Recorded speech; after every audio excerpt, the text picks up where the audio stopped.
Good morning. Thank you all for coming, and thank you all the people from the yoga group for coming today. I don't know. I've been practicing Zen, I guess, for 35 years or something like that. So I get these times where, what am I talking about? What am I doing?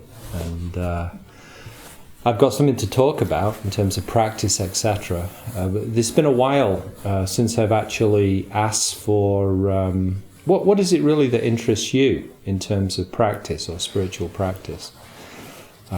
So if you have anything, we can address that directly, or I can just get on with the talk too.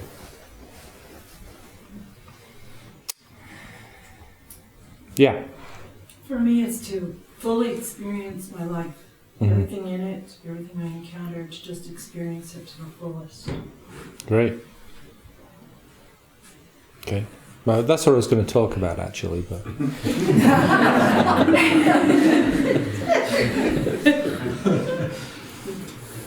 This was more of a question, everything that you want to hear about Zen and you're afraid to ask.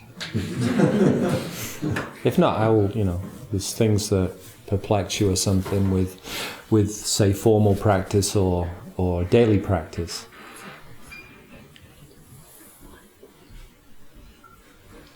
Yeah. I would like to know what encountering the Absolute is not yet enlightenment means. Yeah. Great. It's a very good question. Okay, and you had another one behind you.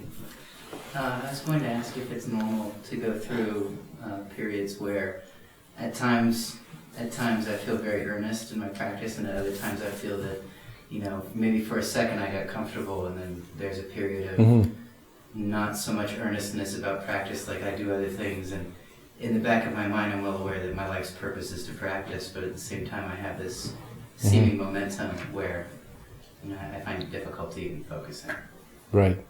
Yeah, well, you're organic, right? You're not a machine. So there's rhythms, and you have to notice those rhythms in your own life. Obviously, with it is, if you recognize that your life is practice, is that what is it you're practicing and what's the most valid thing? What are the things that really help you the most in terms of your own life? It's like for myself is that to practice it's not something that looks like something. For instance, it's like Deanne was saying, it's been fully present to my own life. That's what it is. So it doesn't have to look like this. It's like, how do I be fully present to my son? How do I, there's several things. How do I create benefit with this opportunity of living? And I feel that I have a tremendous debt to various aspects of my life.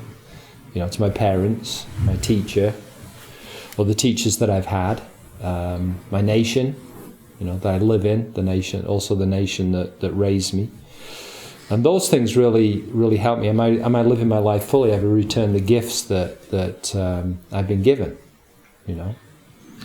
And then also I have a debt to all the beings that support me, which means most of you in one way or another.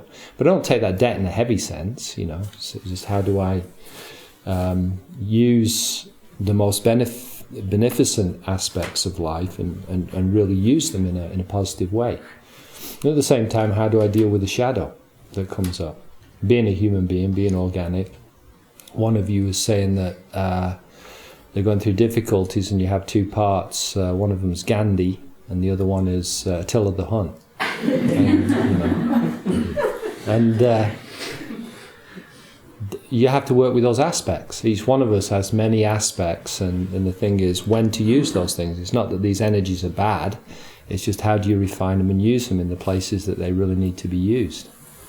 So that's a major thing about practice, is how do you use the opportunity you're in, not to move towards a circumstance, that is conducive to practice. How do you practice living and the unfolding of your life in the place that you stand?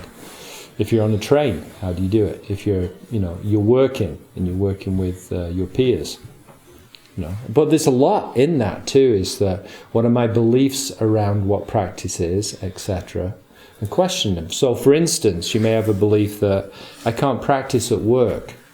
And then you can flip that over, what is practice when I'm at work? Because it certainly isn't sitting cross-legged, and being quiet. You may have to communicate. How do you really bring that aspect of your life, into congruency with your life? It's like if you're raising kids, then, how do you raise kids in a way that teaches you and teaches them about living? So there's all kinds of questions that arise, and part of it, again, is just how you can open up your life to take care of those aspects. I can go on. I want to address that other question too, which is, he says, encountering the absolute is not yet enlightenment.